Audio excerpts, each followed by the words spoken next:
It was easier the second time. That's how sin is. It's easier the more you do it. That feeling of guilt kind of fades away. That's how sin works. You rationalize it, you justify it.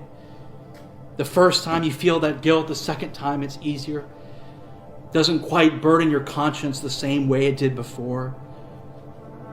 And that's the scary part. Each time it's easier than the time before.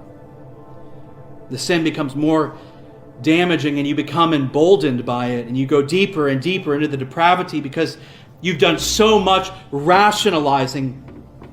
That's the nature of sin.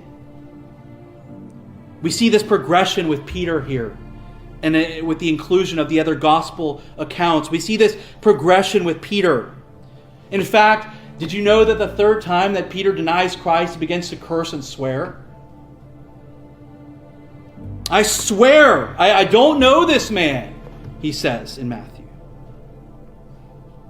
Luke seems to insinuate that when he does it the third time, cursing, swearing, that Jesus makes eye contact with him. Jesus looks at him. And right after he looks at him, the rooster crows. And Peter walks out and he wails. He weeps bitterly. Peter swore to Jesus that he wouldn't do it. And now he's swearing he doesn't know him. So what I've been thinking about, the question I want to ask is, how do you get to that point? How do you get to that point where you're doing the very thing that you swore you wouldn't do? Do you ever look at someone who's just, their depravity is right before your eyes. You can't miss it. They're entrenched deep in sin. You ever look at someone like that and you say to yourself, I'll never be like them. Not that far. Not me. I swear I'll never get to that point. You think they ever felt that way? Because it never starts that way. This is how it starts. It starts like this. Just once. I'll do it one time. I'll be forgiven. I'll do it once. I've had a really hard day. I've had a really hard week. I just once. And before you know it, that feeling of guilt just fades away. No longer affects you. You've made a habit out of sin and now it's destroying you. And you look in the mirror and you realize that you are the very thing you swore you would never become. You are that failure you once knew you would never be. That's how sin works. It takes hold of your life little by little. It wants to grab hold of you and take you. And then you begin to tell yourself, now it's too late. I'm too far gone.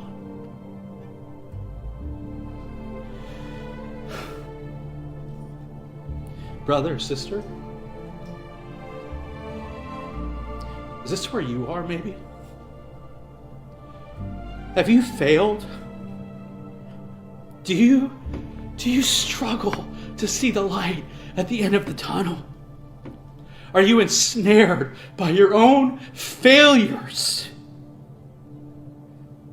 Have you rationalized your sin and now it's got its grip on you? Well, if so, I want you to leave this morning knowing one thing.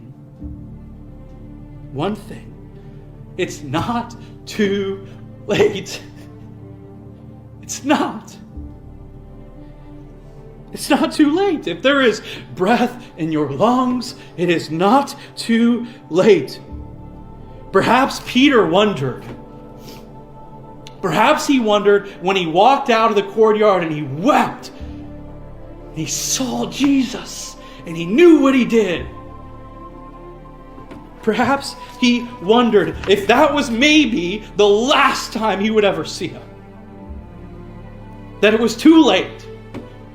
That he had gone too far. Imagine the guilt. But it wasn't. It wasn't too late. After the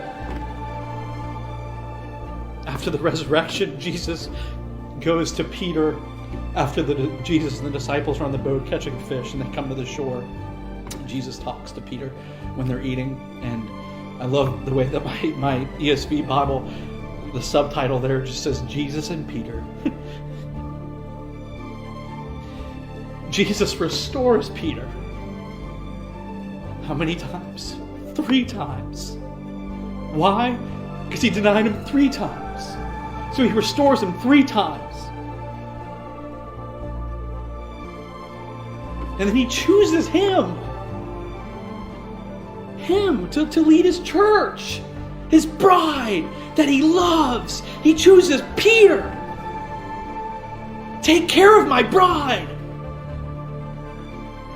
He chooses Peter. He entrusts his beloved bride to Peter. The failure. See, if you've failed, it's not too late. There is forgiveness.